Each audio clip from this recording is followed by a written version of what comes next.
and do it the most good for the most people. Yeah, no, I love that. And also, you are leading the charge. Well, look, I think there's nothing more American than immigration. And we've heard it before, we're all a nation of immigrants. I mean, maybe Republicans would think it's Carrie Underwood singing on a tractor with a bald eagle drinking beer, but I don't know. I think it's immigration. You are fighting to get permanent residents the right to vote.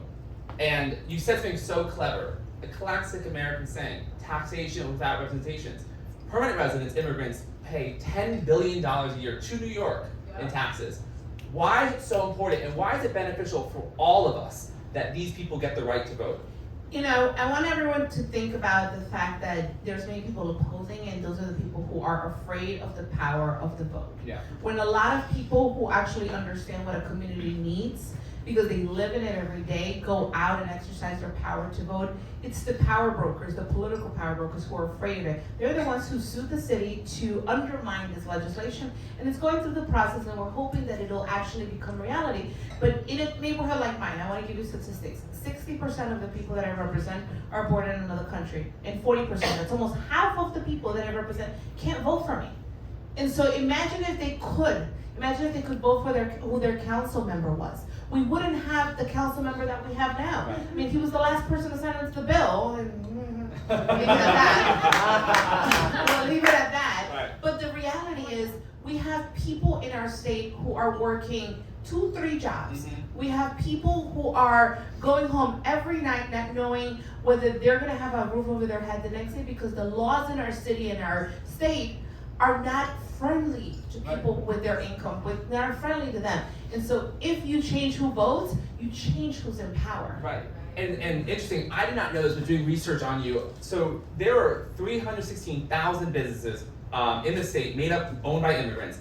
I did not know they're not guaranteed like FEMA help or insurance or natural disaster. That is wild to me that they could be part of this economy with business and it's not guaranteed. Can you talk about that fight that you're in right now to guarantee that? Not only the businesses, but also everyday people. Right. You know, a lot of this is going to depend on your ability to show. You know, the thing with immigrant businesses is back home, you had a business, you didn't really have an accountant, and you immigrated here, you may not necessarily be following every regulation because it's not something you knew how to do from back home. You knew how to open the doors, charge the fee, or whatever it was for the business that you have, and keep it moving. So when you're unable to prove, how much your business is making, there's a lot of roadblocks you're going to encounter when dealing with FEMA. And God forbid you're an undocumented business owner, right, or an undocumented resident of our state.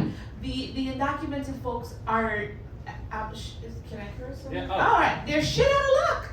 Yeah. They're shit out of luck because they cannot qualify for FEMA. But one of the things that we did, and actually tomorrow is the anniversary of Ida, and one of the things that we've been doing is fighting, and the governor has actually been very responsive. And Kathy gave us $27 million to help. Oh yeah, she gave us $27 million last year to help undocumented FEMA survivors. Right. These are senior citizens, people who work all day, who can't qualify they're paying taxes.